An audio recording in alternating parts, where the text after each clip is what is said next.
नमस्कार दोस्तों, दादी नानी और किताबों की कहानियों में आप सभी का स्वागत है। चलिए एक छोटी सी कहानी आप सभी को सुनाती हूँ।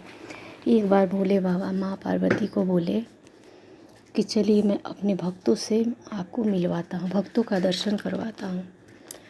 तो माता बोली कि ठीक है चलिए।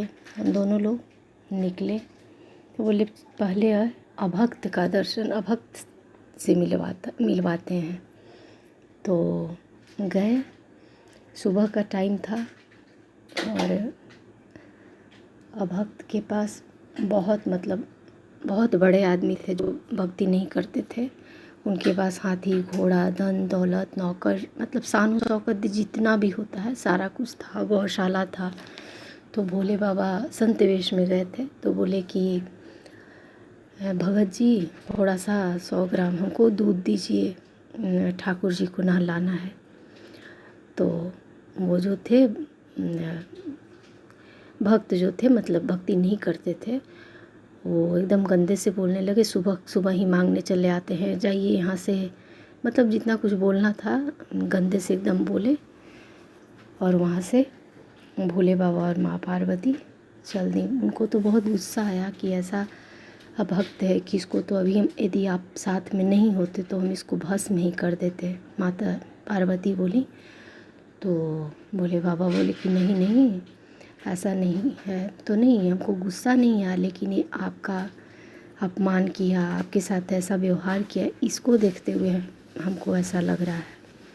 तो बोले कोई बात नहीं है, इसका अपना घमंड या जिस चीज़ में भी बोला है उससे कोई फ़र्क नहीं पड़ता है। चलिए अब आपको भक्त से मिलवाते हैं। तो गए।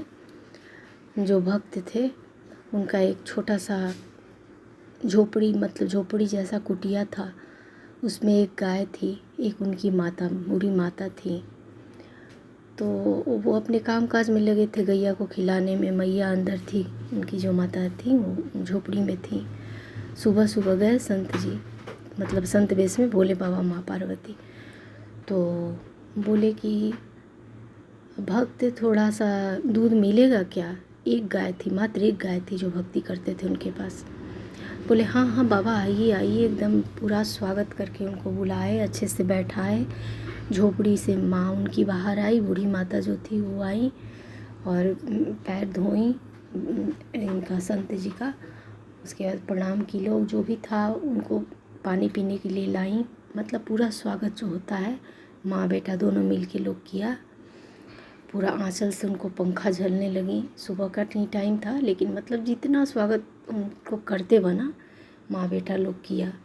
उसके बाद दूध दिया लोग। वहाँ से अभक्त के पास से जब निकले थे भोले बाबा, तो बोले थे कि जितना इसके पास धन दौलत है, हे प्रभु इसका दुगना इसको कर दीजिए। माता पार्वती उस समय हैरान हुई कि अरे ऐसा ये है कि इसको तो हमको भस्म कर देने का मन हुआ और आप वो कुछ बोली नहीं, लेकिन मन ही मन सोची। इसीलिए आपको औघड़दानी बोलते हैं ना, इसीलिए बोलते हैं। ऐसा सोच रही थी कि एक तो ऐसा किया, उसके बाद इसके पास इतना कुछ है, उसके बाद ये बोल रहे हैं कि इसका दुगना हो जाए। तो भक्त के पास जब आए और वहाँ से जब निकलने लगे तो बोले कि ए प्रभु, जो इसके पास गैया मैया और जो इसके पास भक्ति सेवा का सब कुछ इसका है, इसमें इसका मन इसी तरह लगा रहे और इसी तरह सब खुश रहे, यही इसका दिनचर्या बना रहे। बस इतना बोल करके वहाँ से भोले बाबा निकले। अब तो माँ पार्वती को रहा नहीं गया कि वो अभक्त को इतना बड़ा आशीर्वाद दे करके आप आए और ये इतना कुछ सब किया। माँ और बूढ़ी अम्मा, जो बूढ़ी अम्मा बेटा दोनों मिल करके इतना हम लोग का सत्कार किया, और उसके लिए इतना ही निकला आपके मुँह से, ऐसा क्यों? तो भोले बाबा बोले कि देखिए आप समझी नहीं। वो इतना कुछ मिलने के बाद जो अभक्त है, एक तो भक्ति नहीं करता है और उसको मिलने का इतना घमंड हो गया है कि उसकी घमंड की वजह से ही इतना हमको अभी सुनाया। जब इससे दुगना हो जाएगा तो वो तो क्या बोलेगा, इसका तो आप अंदाज़ा ही नहीं लगा सकती हैं, सोच ही नहीं सकती हैं कि किसी को इज़्ज़त देगा कि नहीं देगा। मतलब इज़्ज़त देना तो दूर की बात है, मतलब किसी को देखेगा भी कि नहीं देखेगा, जब इसका दुगना उसके पास हो जाएगा। तो इतना जो कर रहा है उससे ही उसको मतलब नर्क के लिए भी जगह खाली नहीं रहेगा, और वो जब करने लगेगा तब तो बिल्कुल एकदम हो जाएगा कि नर्क में भी उसे जगह नहीं मिलेगा। और ये जो है भक्त जो है इतना कुछ कर रहा है, आप देखिए इसके जीवन में कितना सुकून है। जो ही है इसके पास अपने गैया और मैया के साथ इतना खुश है, इतने भक्ति भाव में लीन है, तो सारा धन दौलत तो इसी के पास है ना। तो इतना ही में ये खुश है, तो बस यही इसको चाहिए ना।